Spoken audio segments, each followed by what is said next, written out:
Formula for Murder. By GREGOR. It's easy to get away with murder, just prove insanity. But make sure you hide the method in your madness.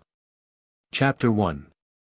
The figure of Professor Glover slipped from the surface of the space station and twinkled away among the stars. Jim Britton stared at it as though he could call it back by the ferocity of his gaze. He stood paralyzed by helplessness while the spacesuit body plummeted off into the void, until he could no longer follow its motion towards the dazzling sun. Seized by an uncontrollable shaking, he dropped the radiophone antenna which he had ripped from Glover's back and flung himself down flat upon the surface of the station, where he clung while catching his breath. A vast donut, 25 miles in diameter, the space station stood with no apparent motion 1,000 miles above the surface of the Earth. It floated in a sea of scintillating stars like diamonds scattered upon the blackest velvet. "Jim, what's the matter?" John Callahan's voice grated in Britton's headpiece. Glover's line broke loose, Britton gasped. "He's gone." "What?" "I'm coming back in. Give me a hand." Britton began the long crawl back to the entrance port, his nerves too shattered to attempt it standing up. He was several yards away when another spacesuit figure emerged from the port and helped him stagger the rest of the way. Inside the airlock he collapsed. In a small room within a large hospital the two men sat talking. It was a featureless room with pale green walls, containing a desk, two soft chairs, and a leather couch. The doctor, middle-aged, inconspicuous, wearing glasses, a small mustache, and a gray suit, sat in one chair. Facing him in the other chair, Jim Britton, young, lean, and visibly depressed, wore pajamas and a hospital robe. "You've been a sick boy," Morris Wolfe told Jim Britton in a conversational tone. "I guess so." Britton scratched at the arm of his chair and fingered the sleeve of his gown. "You're coming along, though. When you arrived at the hospital a week ago, you had to be wheeled in and fed like a baby. Now you've pulled out of the hole and we're ready to do some real talking. But, Doc, I don't know what happened. Honestly." 1 minute Glover was starting to climb down into the ion source chamber and the next minute his magnet line came loose, and when I grabbed after him I caught his phone antenna and ripped it off. Then I got the shakes and the next thing I knew I was back on Earth in the hospital. The psychiatrist reached for his pipe and began to fill it from a large can on the desk. "It's a great shock to have the person next to you snuffed out like that," he said. "Some people can take it standing up. When you fall apart like that we want to know the reason, so that it won't happen again." Britton shrugged. "What's the difference? I'll never work in a laboratory again, let alone the Lunatron. I'll never finish my research and I'll never get my degree." His voice trailed off in a discouraged whisper. Wolfe watched him for a moment. "That kind of talk is the reason you are still here. You'll work in a laboratory again and you'll get your degree. You're still not quite well. I'm here to help you get well." Britton shrugged again. "Okay. Bring on the dancing girls," he said, in a resigned tone. There were no dancing girls, however, only a tall, blonde, squarish doctor in a white dress, who waited for them in the therapy room. Her cigarette made a cocky angle with the firm line of her mouth as she made final adjustments on the bank of electronic equipment that lined one whole wall. "Jim, this is Dr. Heller," Wolfe told him as they walked into the room. "She will work with us in here. Now suppose you get up on this table." The two husky attendants who were always in the background helped Britton onto the table and strapped him down. As Wolfe fastened the electrodes to Britton's head, he said, conversationally, "In the old days we would have just sat and talked to each other. It would have taken months to get to first base. Now we have ways of aiding the memory, of triggering associations, of lowering resistances to thoughts. It makes psychotherapy a much less tedious process than it used to be." As he spoke, he slipped a hypodermic needle into Britton's arm. "Now, suppose we see how much we can remember. Let's begin the day before Glover was killed. I want you to think back to that day and remember everything that happened, how you felt, what you thought about. We want to go through this traumatic experience of yours, and relate it to the elements in your life which caused such a profound shock. And in addition, Wolf thought bleakly to himself, a good many people were anxious to know other things. For example, was Glover's demise at this particular time a coincidence? The Atomic Energy Commission, though cagey about their reasons, had given top priority to the answers to their questions. The strength of official interest in this case was further evidenced by the assignment of Bill Grady and Calvin Jones as attendants to Jim Britton. For some time Morris Wolf had wondered vaguely why two such clean-cut and alert young men should follow the low-paid calling of hospital attendant, until recently he had become aware that their pay checks actually came from the U.S. Treasury by way of the Federal Bureau of Investigation. Now, Wolf said, as Alma Heller switched on the tape recorder, "Tell us what you remember." After a year of being stationed on the Lunatron, Jim Britton had the feeling of being fed up. Lunatics they call us, he thought. Real crazy. Looking out of the ports, he saw a black, starry space in which the only thing that ever changed was the view of the Earth, 1,000 miles below, and the moon which was sometimes on one side and sometimes on the other. The stars were incredible jewels, and the sun was something that one never looked at with mortal eyes. There was bitterness in his heart as he thought of his initial thrill at being chosen to do his thesis research on the Lunatron. He had been an envied boy, but now, after a year, he would have given the chance to the first bidder. But there was no way to back out, short of breaking his contract or breaking his neck. Passage to and from Earth was too costly to be used on weekend vacations. Many people on Earth would have been excited by the chance to work for 2 years with Professor Glover on the 10,000 billion-volt proton synchrotron which they called the Lunatron. Most physicists thought they were lucky if they could spend a few months with the 50 billion-volt antique at Brookhaven. But at Brookhaven you are only a few minutes from New York. Up on the Space Laboratory Britain was a year from any place, and every day that went by made it a day less. "Johnny, what's the first thing you're going to do when you get back to Rhodesia?" he asked his roommate. Britton sat, twanging half-heartedly at his guitar, while Johnny lay undressed on his bunk, his body hard and black against the white sheet. "Oh, I have a good job lined up in a brand new research institute in Salisbury." "I don't mean that," Britton said, impatiently. Johnny was such a serious boy.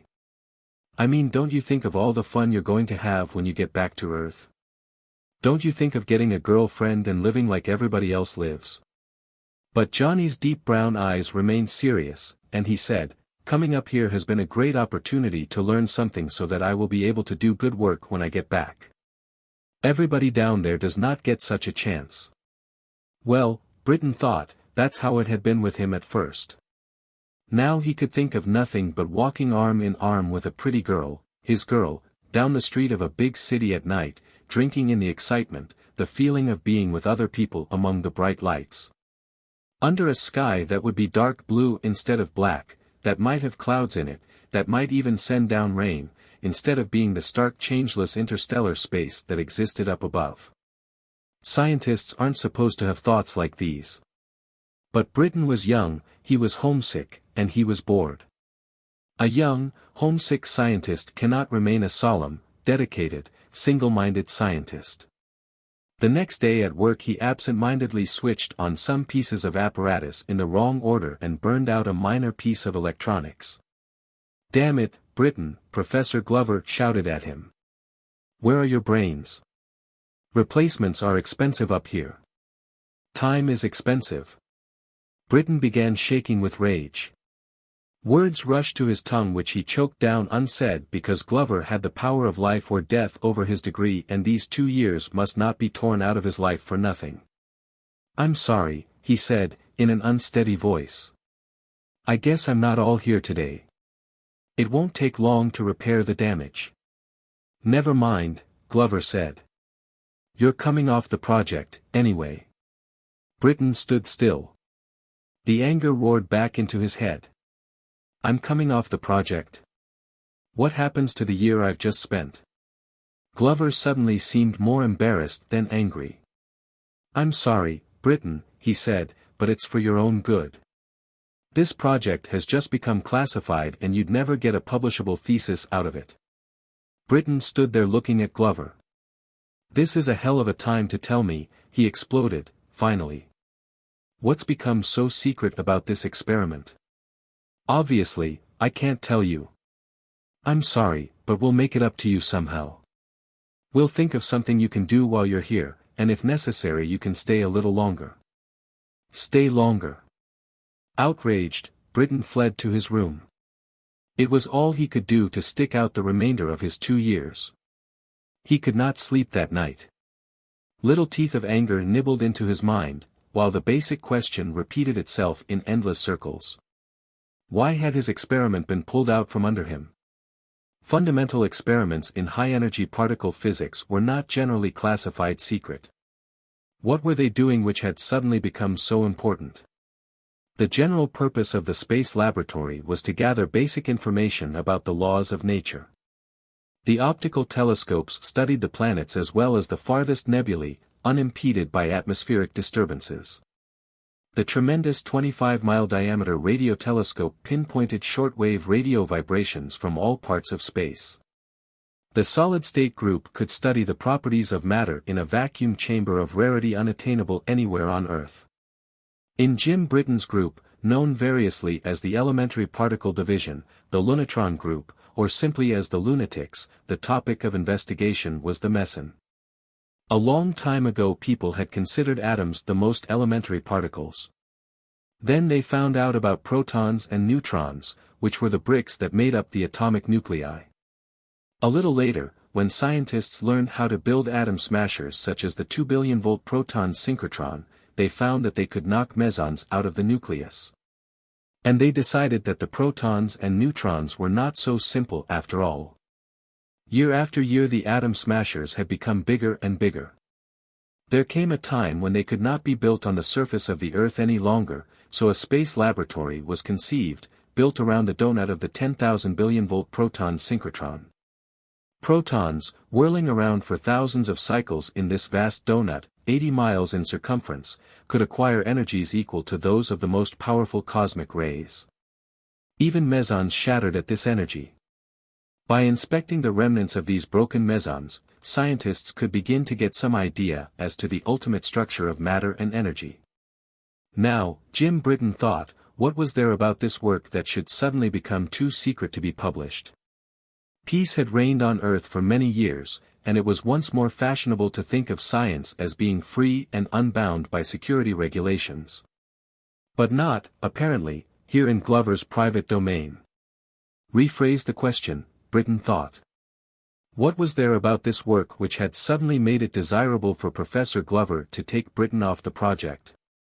Was there more to this experiment than Britton had seen up to the present?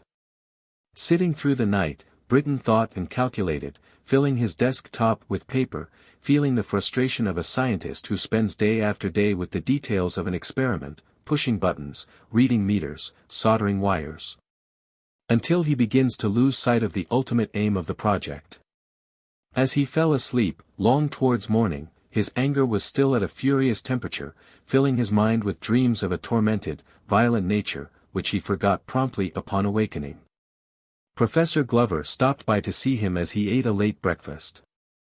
"We have a job to do today," Glover said, his voice tinged with an impersonal annoyance that was not directed at Britton. Britton stared up at Glover with a hostility that made no impression upon the scientist. "The ion source has gone bad and has to be replaced," Glover continued. "The spacesuits are being readied in the airlock." "Why us?" Britton complained. "What's the matter with the maintenance crew?" Glover's frown deepened. "They're busy with other things. You're free for the moment, and so am I." Then his face cleared, and he slapped Britton on the back.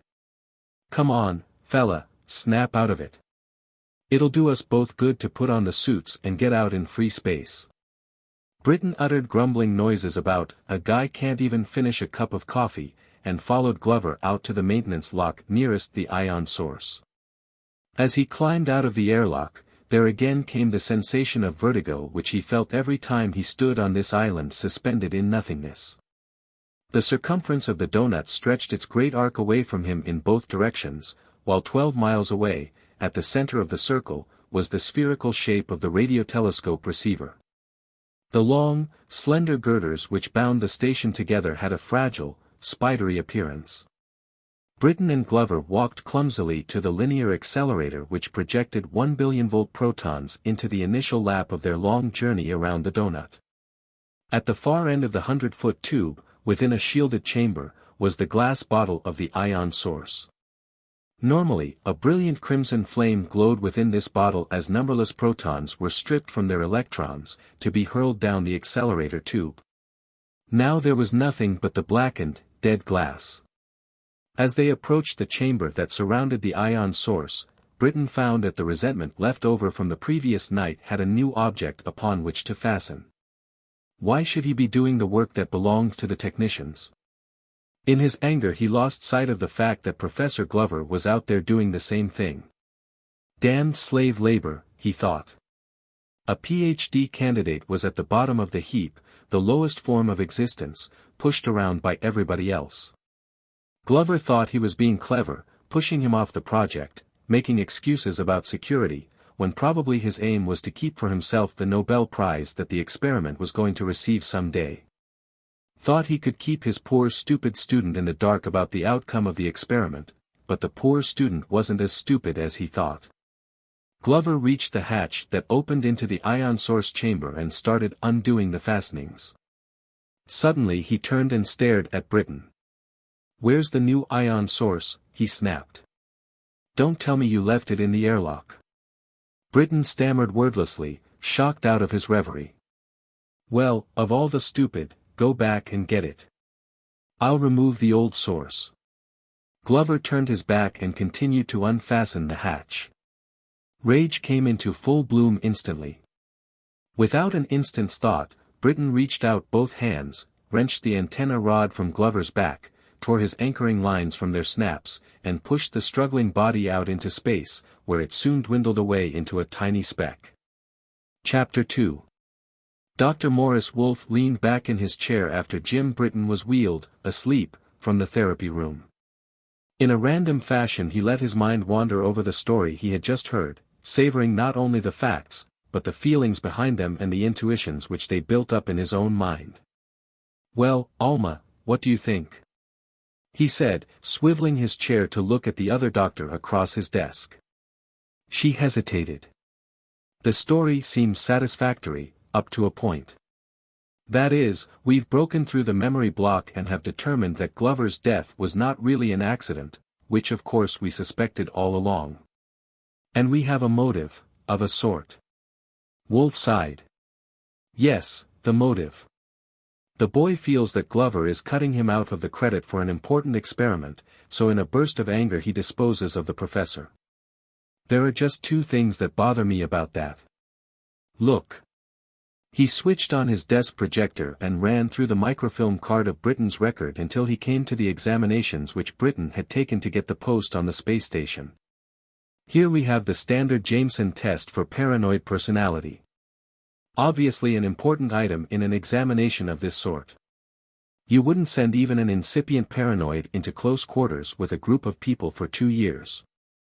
And so in the case of Jim Britton the Jameson test gives a negative result, no evidence of any paranoia, and in fact no evidence of any neurosis except the drive to do research. Alma Heller lit a cigarette thoughtfully. "I see. No paranoia predicted, yet the story he tells us now is a typical textbook example of persecution psychosis." "Of course." She paused for a moment. "He might be making up this story to hide his real motive." Wolfe shook his head vigorously. "No dice. Not under deep therapy. He has to tell us the truth. So we have a paradox." Dr. Heller's methodical mind ticked off the possibilities systematically. Either the early exam was wrong, in which case he was paranoid all the time, or the exam was right and he turned paranoid later. Neither of which things are supposed to happen. Or, Wolfe presented the third possibility, he is withholding information while in deep therapy. Also something that is not supposed to happen. So this leads us to the second point that bothers me. Britton talks about sitting up all night trying to figure out what his experiment was leading to. Yet he never mentioned what conclusion he came to. Apparently this is a crucial point which is buried in his mind so deeply that we didn't touch it with our first try. Could be. Alma Heller seemed skeptical. There are a lot of very iffy questions running around in my head which could be settled simply if we could get some concrete information. Do you think you could buzz the AEC and ask them why Britton's project became classified? That would settle a number of obscure points and at the same time give us a handle with which to pry Jim open a little more. Wolf shrugged. We might get our heads chopped off, but we can try. My contact at the AEC is Charles Wilford. He's the one who was so anxious to know what Britton did the night of the 15th. Maybe he can trade us some information. Wolf pushed the button for an outside line and asked for the Atomic Energy Commission, extension 5972. Wilford's image appeared on the phone screen, the picture of a large, powerful face with a great mass of gray hair. Wolf knew him only as someone high up in the personnel department of the AEC. "Good morning, Dr. Wolf," he said. "Find anything out?" Wolf shrugged. "Britton killed Glover, if that's what you want to know." "But why?" "That's what really interests us. You can tell us one thing that will help us find out. And that is, did Glover really take Britton off his project for security reasons? If so, what were those reasons?" Wilford's face froze slightly. "Obviously, Dr. Wolf, if security were involved, it is a matter I cannot discuss with you, especially over the phone. You may write me a full, confidential report, and we will consider what is to be done." Wolf cut the connection in exasperation and pushed his chair away from the desk. "Well, there's a bureaucratic mind for you," he exclaimed. "He wants a problem solved and then refuses to give you the information necessary to solve the problem." Slowly he filled his thinking pipe and lit it. "The hell with them," he said, finally. "We'll see this thing through ourselves. We'll have another session with Britton tomorrow and get to the bottom of his story." "I hope," Alma Heller added, "that there is a bottom to be found." As the attendant strapped Jim Britton on the table, the next morning, Dr. Wolf thought how often the formula for murder repeated itself in this psychiatric age. Knock off the victim, prepare a real sick motive, and be sure you'll go to a hospital for treatment, to be released after a cure. Under these circumstances the psychiatrist must become a detective, required to dig deep for the real motive, which generally resolved itself into the classical ones to love-hate money. From his point of view as a doctor, any murder was a sick act, but the authorities were interested only in the legal question of whether the murderer knew what he was doing, and why. In this case, the question of the motive had a fascination to Wolf even from a purely academic point of view. "Let's face it," he told Britton. "We both know you killed Glover. You've heard the playback of yesterday's session, so you can no longer fall back on the old excuse of everything went black and when I came to he was dead. Nobody gets away with that anymore." Britton maintained a sullen silence. "Just for the record," Wolf continued, "I want to fill in an important gap in the story.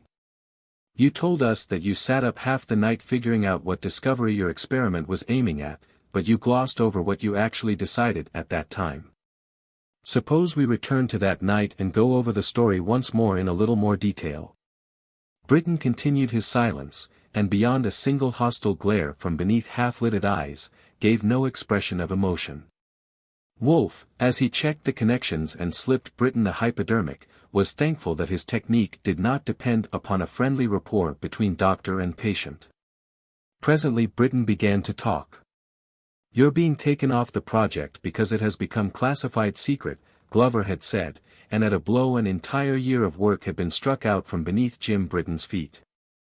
As he sat in his room, he picked raucous chords on his guitar and allowed the anger to wash deliciously through his consciousness. Not for a minute did he believe the security classification story. He knew that the project was beginning to strike gold in an unexpected direction, and he knew what that direction was. There was a discovery in the making. A discovery so precious that for every diamond-like star out there beyond the porthole there could be a bucket of diamonds accruing to the discoverer. And Glover was after the prophet himself, pushing Britain out of the way. This was the thought that clawed little furrows in his mind. Then, pushing their way into those little furrows came other thoughts such as, suppose Glover should have an accident. I'd have his notebooks, and... Then he began thinking of returning to Earth, and the vision of spending a life dedicated to research in a laboratory became clouded over. Instead there arose a picture of himself riding in an expensive car, with beautiful, expensive women. He ripped a full chord out of his guitar and began to sing.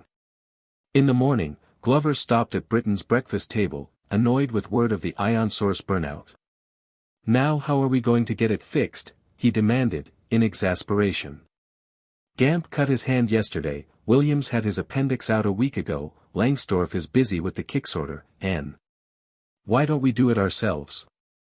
Britain interrupted, eagerly. It'll do us good to get into spacesuits again. It would do Jim Britain some good, he thought to himself. If genius was measured by the ability to spot an opportunity, then his success was assured. The plan of action was in his mind, completely formed in that instant. On the outer skin of the satellite, the two of them alone, any one of a number of accidents could occur. Holding them down against the pull of centrifugal force would be only the magnetic shoes and a thin line. From that beginning, his mind went precisely to its conclusion. Alma, Morris Wolfe said, I'm beginning to feel very uneasy. What do we have here? He poured coffee into the cups on his desk. Alma Heller looked at him shrewdly, and stirred sugar into her cup. I think we have a bear by the tail, she said. We seem to peel off layers of Jim Britain's mind, and each time there's something different underneath. Every time he tells his story there is something new and contradictory in it. And there is no clue as to whether he is getting nearer or farther from the truth. Wolfe swiveled his chair around and stared out of the window onto the hospital lawn. We thought that the deep therapy method was something perfect.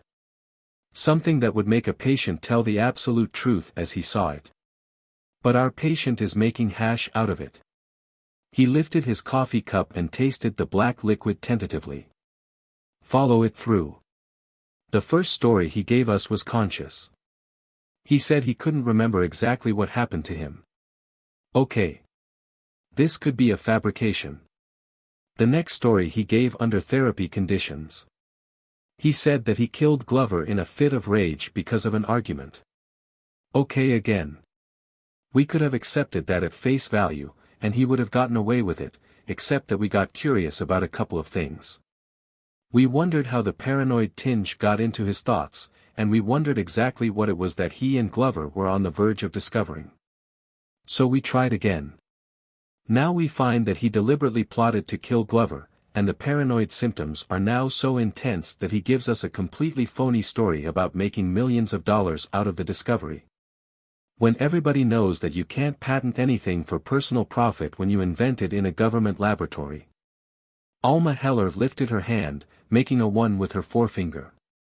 So, our friend Jim Britain is doing two things, both of which we did not believe him capable of doing. First, he is lying and inventing stories under deep therapy. Second, he is withholding information. For notice that he is still avoiding specific mention of the result which his experiment was aiming at. Her voice became flat, precise, and probing. Now, could our young physicist, Jim Britain, do this thing? No. Not unless he is an unsuspected Superman type. Or, unless he has had special training and conditioning for resistance against deep therapy. How does a young physics student obtain such training? And where? She looked across the desk at Morris Wolfe, who chewed savagely on his pipe bit. If I had any sense, he growled, I'd call up the AEC and throw Jim Britain right back in their faces. If they give me a problem to solve they should at least tell me how hot they think it is. And my viscera are beginning to tell me that this is going to be a very, very warm baby. Maybe I should holler for help. I have a wife and 2 kids at home.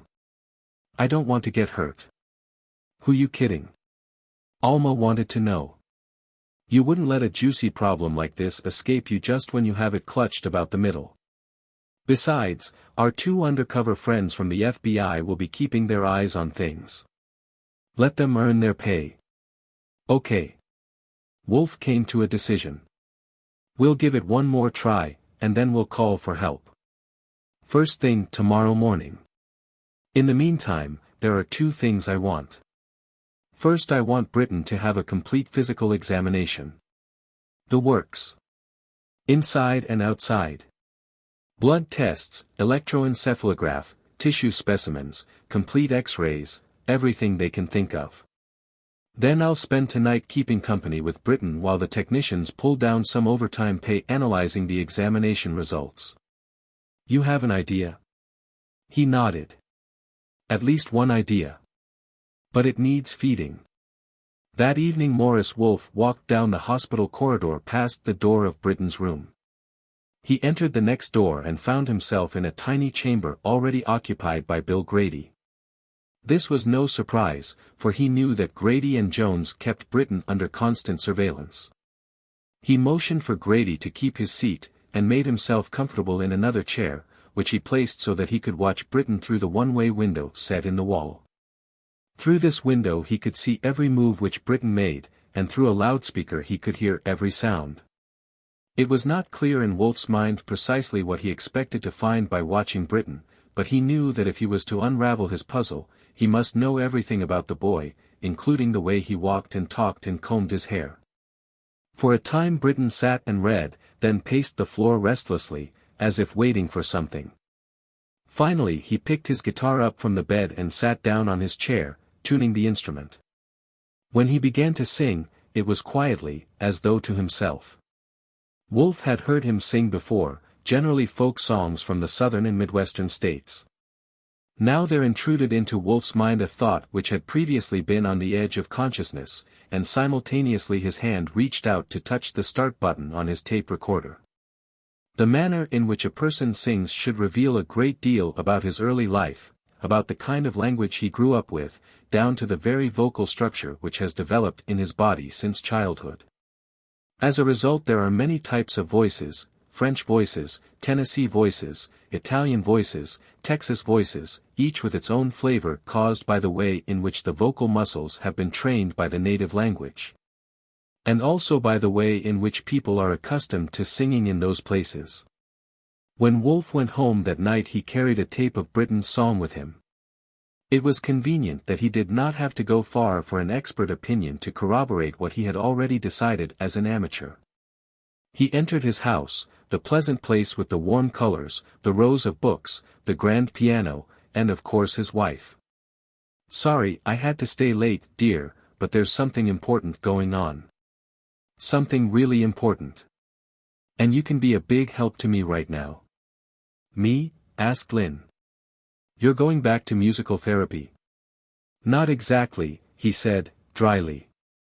"More like musical detection. I'm going to play a tape recording of a song or two, and I want your professional opinion as to what part of the world the singer came from." He walked over to the recorder and began threading the tape. "Now pay no attention to the song itself," he instructed. "I'm interested only in the voice quality." The tape spool unrolled slowly, and Britain's voice filled the room. "Not bad for an amateur," Lynn commented, listening closely. For several minutes she remained silent, until finally the tape was completed. "Well," she said, finally, "I don't think it's an American. A bit too rich. It doesn't have the French quality, nor the Italian. More chesty, kind of ripe and fruity. Central European. Hungarian, Russian, or something of that order." Wolfe kissed her solemnly. "You win first prize, girl. That's the answer I wanted, and that's the answer that fits." Chapter 3. In the morning, the act of going to the hospital produced within him a sensation as of marching to the front line of battle. Whitehead, the laboratory chief, was prowling about his office when he arrived. "Morning," Wolfe greeted him. "Got something for me?" "I have a strangeness," Whitehead said. "A very great strangeness." "We all do," Wolfe replied. What's yours? This Briton of yours. How old is he? By appearance, and according to the records, about 21. Aha. And by cellular structure and metabolism he is at least 40. So. Wolf sank down in his chair and cocked an eye at Alma Heller, who came into the room at that moment. Did you hear that, Alma? In more ways than one our boy isn't what he seems to be. By last night I was certain that he is not a native of Louisville, Kentucky. Now we are told that he is twice as old as we thought he was. Alma stared for a moment. We do seem to get in deeper and deeper. Have any ideas? Wolf ran his hand worriedly through his hair. 1. But I'm afraid of it. At any rate, we're in too far to back out. This morning we're going to dig for more information, and we're not going to stop until we have Britain squeezed dry. He reached onto his desk for his tobacco can and began filling a pipe, meanwhile organizing his thoughts. Somehow or other, he resumed, Britain has received conditioning to resist giving information under deep therapy. And not only that, Alma interposed, but he has the ability to retain consciousness under deep therapy and fabricate a story to replace the true facts. Correct. So, since the ordinary deep therapy method is useless, we have to get tough. We have to eliminate his present set of conditioned reactions and replace them by a new set. In other words, we must reset the controls so that he responds to a new set of orders. Alma pursed her lips for a soundless whistle. Fisher's method. Do you know how much of that a nervous system can take? Wolf shrugged. Who knows? This is very new stuff. I've played around with a little of it, but, who knows? At any rate, we're going to assume that Britain has a fairly tough mind in order to get as far as he has. We'll assume this not only for his own sake, but for ours, because we are going to shake him loose from his present set of memories, and we want enough of his original memories left for us to assemble. Now suppose we begin. Whitehead excused himself. There was work waiting in his laboratory, he said, and watched wistfully as the two disappeared into the therapy room. Alma began switching on the apparatus, while Wolf called for Jim Briton to be brought in. Still going digging in my mind? Briton wisecracked as he walked in, flanked by the ubiquitous Grady and Jones. With a steam shovel, Wolf replied, and motioned that Briton be strapped onto the table. This time Wolf wasted no explanations. Without pausing he slipped Briton a preliminary shot and began fitting electrodes onto his head and arms. We're going back a long time, now, he said, quietly. Remember back to the days before you started college. How old are you? Briton began dreaming off. 16 years old. It was a hot summer. Kentucky in summer. Hot. Hot as a solar cycle, hot as a bicycle down the road, a tricycle down the toad. Doctor, you look like a big pimply warty green-eyed toad. Morris Wolf waited until the drug-induced schizophrenic symptoms were well underway, then motioned for Alma Heller to send a sequence of high-frequency pulses through Briton's nervous system, breaking down synapses and destroying memory patterns. This, in combination with the drug, was intended to clear the mind of memories involving the period of time to which Briton's attention had been directed. In this period, Wolf guessed, the conditioning had taken place. If not, then he must try another period. Briton's body stiffened under the onslaught and perspiration rolled out on his brow. His mouth twisted and his eyebrows writhed. Morris Wolf himself felt perspiration starting out on his face, while in the back of the room the two attendants stared in amazement. After enough time of this, Wolf switched the controls so that a rhythmic pattern of pulses went through Briton's system in such a manner as to aid the triggering of synapses and the formation of memory patterns. The slate having been wiped clean, new writing had to be placed on it. Now, he said, tensely, leaning over the patient and speaking close to his ears. Cooperation means obey. Cooperation means obey.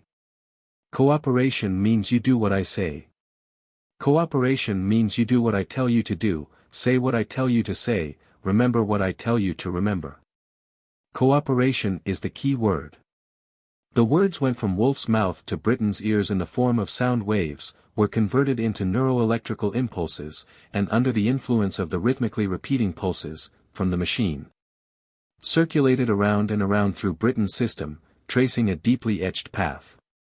Finally Wolf ceased the talking, and Alma handed him the needle with the antidote to the first drug. "Now we see how successful we are," he said. He gave the shot and several minutes went by while they waited for it to take effect. They remained silent, as though to say a word would break the spell. Then, "Cooperation," Wolf said. Britton lay still. "Open your eyes." Britton's eyelids struggled open, but the eyes stared blankly. Wolf thought, what question is most basic? Then he asked, "What is your name?"